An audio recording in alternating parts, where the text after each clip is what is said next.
তো আওয়ামী লীগের দোষর আমি আর এক সেকেন্ড তো দেরি করে নাই, এর সামনে পাইছে আমি খালি বলছি যে সিনিয়র স্যার আসলো দেখা করে আমি চলে আসছি বুঝলে। না না ফোন দিয়ে সরাই নাই কেউ, আমাকে বলে নাই। আমি যখন গেছি তখন আমি নিউজটা জানি না এটা কার বাড়ি সত্যিকার অর্থে। এই যে স্যার ডাকছে ওরে কাছে জিজ্ঞেস করছি কি ব্যাপার এটা না, হঠাৎ করে যদি আপনি বাসায় আপনি দাওয়াত দিলেন আপনি আওয়ামী লীগের দোষর, হ্যাঁ আমি তো জানি না। আমি স্যারে আমাদের এক সিনিয়র স্যার গেছে, সে আমাকে ডাকছে, এছাড়া ওই লোক ডাকলাম যাইতাম না কখনো, কারণ আমি হয়তো যাচাই বাছাই করতাম। এখন আমাদের স্যার সিনিয়র স্যার ডাকছে, আমি সেই সুবাদে স্যারের সঙ্গে দেখা করতে গেছি এবং যাই আমি দেরি করি না, এই ছেলের সঙ্গে করে নিয়ে গেছি। মানে গিয়ে সেটা স্যারের সঙ্গে যখন আমি কথাবার্তা বলতেছি সেই টাইমে একটা ফোন আসছে, ওই আপনি কার বাড়িতে গেছেন। আমার কথাই তো পরে সে বলছে এটা তো আওয়ামী লীগের দোষর আমি আর এক সেকেন্ড তো দেরি করে নাই, এর সামনে পাইছে আমি খালি বলছি যে সিনিয়র স্যার আসলো দেখা করে আমি চলে আসছি বুঝলে, এক সেকেন্ড তো দেরি করে নাই। গত বৃহস্পতিবার রাতে একটি ঘটনাকে কেন্দ্র করে গতকাল বিভিন্ন গণমাধ্যমে আমাকে জড়িয়ে একটি সংবাদ প্রকাশ করা হয়েছে।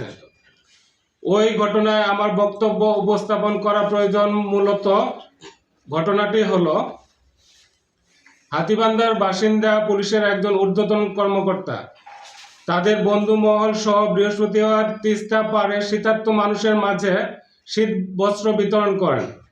এই উপলক্ষে স্থানীয় অডিটোরিয়াম হল রুমে একটি অনুষ্ঠানে আমি ও ঊর্ধ্বতন কর্মকর্তা ও হাতীবান্ধা উপজেলা নির্বাহী কর্মকর্তা উপস্থিত ছিলাম। বৃহস্পতিবার রাতে গোপন সংবাদের ভিত্তিতে সিন্ধুনা এলাকায় আমি ও আমার অফিসার ফোর্স সহ অভিযান পরিচালনা করি। অভিযান শেষে ফেরার পথে রাস্তায় কাকতালীয়ভাবে আমার ঊর্ধ্বতন কর্মকর্তা মহোদয়ের সাথে দেখা হয়। তখন আমি একজন জুনিয়র অফিসার হিসাবে তার সাথে সালাম বিনিময় ও সৌজন্য সাক্ষাৎ এবং 3-4 মিনিট কথা বলে আমি উক্ত স্থান ত্যাগ করে থানায় চলে আসি।